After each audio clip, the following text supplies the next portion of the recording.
Hola Stephanie, Hola, ¿cómo estás? yo muy bien, ¿y tú cómo estás? Súper bien. Desde hace días queríamos tener esta conversación en el podcast. ¿Desde hace cuánto estábamos hablando de esto? Creo que desde el año pasado, Como el año ¿verdad? pasado, sí. Sí, Y siempre había algo. sí, así Y es. hasta que pudimos. Bueno, lo bueno es de que ya te tenemos aquí. Sí. Mientras veníamos para aquí, para el estudio, pues tú me venías contando acerca de con lo que tú laboras ahorita. Ujú, Estás trabajando en Texas, me dices. sí. ¿De qué se trata este trabajo? Trabajo ahorita desde acá. Yo soy médico, por el momento médico general. Y tengo certificaciones en medicina estética y así. Pero ahorita estoy trabajando en una clínica de medicina de familia, que es una Ok. como especialidad en Estados Unidos, ¿no? Sí, Entonces trabajo con una práctica que queda en Texas, y yo me encargo bastante de los expedientes de los pacientes. Es como telemedicina. Y yo tengo, bueno, tuve que sacar como varias certificaciones sobre, por ejemplo, las aseguranzas de Estados Unidos. O sea, el sistema de salud en Estados Unidos es súper distinto sí, al de nosotros y tiene muchas ventajas, pero también desventajas. sí, sí, hay bastantes. Y muchas cosas que como que me tuve que acostumbrar y aprender con el tiempo, pero ahorita pues ya le he agarrado bastante, como le entiendo bastante más que al principio y me gusta bastante. Me imagino que estás trabajando con varios seguros, ¿verdad? Allá en Estados Unidos. Sí, bastantes tipos de seguro y no solamente el seguro en sí, sino los protocolos que se tienen para enfermedades que nosotros vemos día a día acá, ¿verdad? Por ejemplo, saber que ciertos medicamentos solo te cubren si tenés cierto diagnóstico, por ejemplo. Sí, em, y en sí, los protocolos, a pesar de que la medicina es universal y que es igual en todos lados, sí varía bastante. Fíjate como con lo que empezás, por ejemplo, a manejar X o Y cosa. sí, Primero porque pues los recursos son distintos allá y acá. Y también porque pues las poblaciones de igual forma son distintas y ellos pues entienden lo que les funciona a su población. sí. Básicamente estos protocolos de manejo, yo siento que los ponen más que todo estas compañías aseguradoras para tener ciertas limitantes con sus pacientes, porque son los pacientes de ellos, no son los pacientes de los doctores, son pacientes de ellos. Literalmente que Sí, sí, porque de hecho nosotros tenemos ciertas lineamientos que tenemos que seguir y literalmente los seguros te mandan a decir como que no, a tal paciente lo tenés desregulado y literalmente te pueden como que cortar fondos sí, a tu práctica porque no están viendo los resultados que ellos quieren con sus pacientes. sí. Sí, entonces es bien complicado y sí es de tener muchísimo cuidado, fíjate, o sea, cada diagnóstico, porque ellos se guían con el CIE-10, ¿verdad? Cada Sí. diagnóstico tiene que tener, o sea, como ¿Cuál? que Como sale en el CIE-10. tal Así, cual, sí. sí, literalmente con códigos, así como que Z13.39 y así. Ujú, sí, Sí, y o sea, tenés que justificar cada medicamento, no como aquí que, o sea, tenemos como esa libertad, allá no, allá es como que, no, no te puedo dar tal crema porque tu diagnóstico no lo cubre. Y así. sí. Tengo un amigo, muy buen amigo en Estados Unidos, casualmente en Texas. Ujú, No recuerdo la ciudad de Texas, pero él es director de un hospital allá en Texas. Y durante la pandemia, durante la crisis del COVID, estuvimos hablando. ¿Ok? Y él quería hacer los mismos tipos de tratamiento que estábamos haciendo aquí, allá. ujú, Y ahí es donde me di cuenta de la gran realidad de la medicina allá en Estados Unidos. ujú. Él me preguntó, pucha, ¿cómo le estás haciendo tú allá? Yo le estaba diciendo, bueno, mira, con los pacientes graves yo les estoy poniendo Remdesivir, que es el antiviral, uno de los más caros, ¿verdad?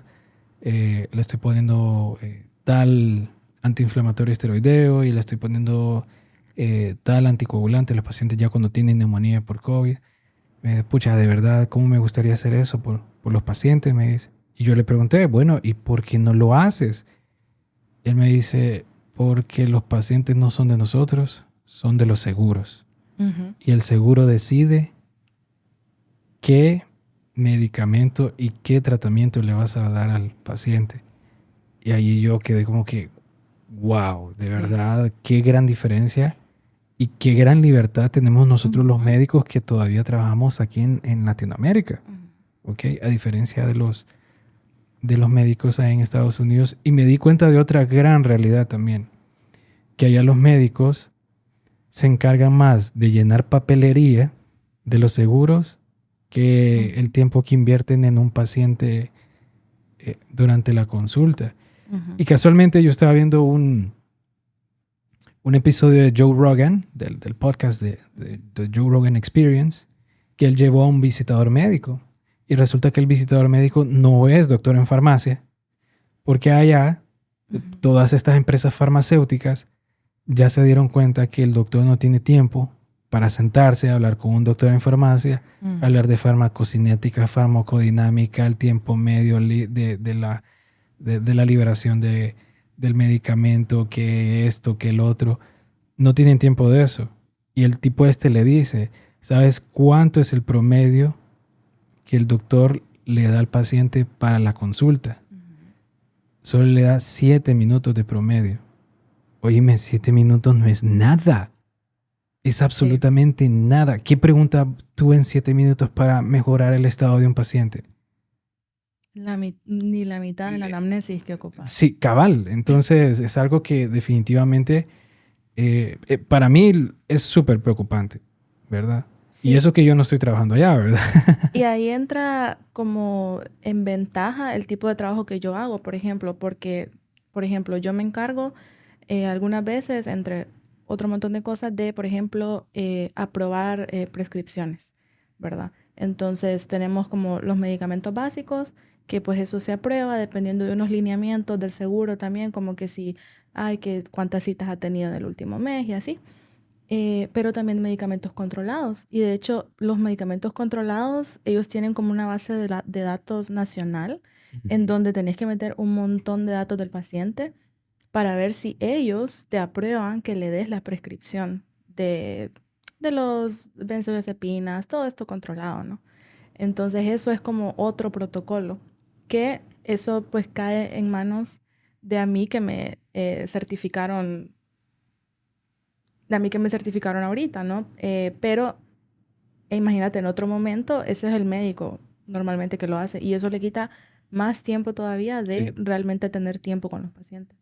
Entonces, en parte, mi trabajo ayuda a que ellos puedan pasar un poquito más tiempo en sí con el paciente. Qué bueno, pero imagínate qué paradójico es que ellos todavía teniendo ese control tan estricto de los medicamentos y sabiendo aún qué medicamento es el que le van a dar al paciente, por cuánto tiempo, tienen esta gran pandemia de los opioides.